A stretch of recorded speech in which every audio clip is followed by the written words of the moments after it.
Il vicepresidente del Consiglio regionale d'Abruzzo, Roberto Santangelo, ha partecipato presso la Sala Fabiani dell'Emiciclo alla presentazione del ricostituito quarto di San Giovanni, uno dei quarti storici che suddividevano la città dell'Aquila all'interno delle mura.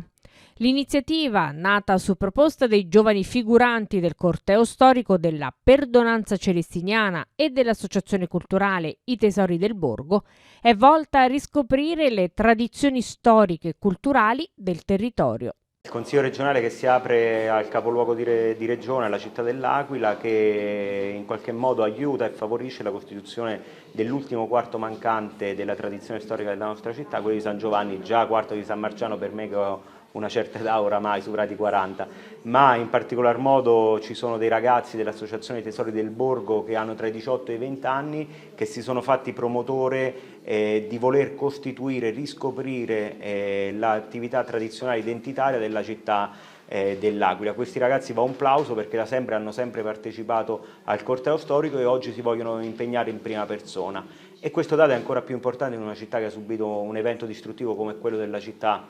dell'Aquila del 2009 e in qualche modo questi ragazzi che oggi hanno 18-19 anni vogliono anche riscoprire gli angoli, i sapori, i profumi di una città che sta rinascendo. Identità, tradizione e appartenenza sono i caratteri che non possono essere snaturati e non possono essere cambiati, ce l'ha dati la storia, sta a noi valorizzarli e a renderli attuali al contesto di oggi e quindi un plauso a questi bellissimi ragazzi che si sono messi in discussione in prima persona per poter rilanciare la nostra città nel prossimo futuro.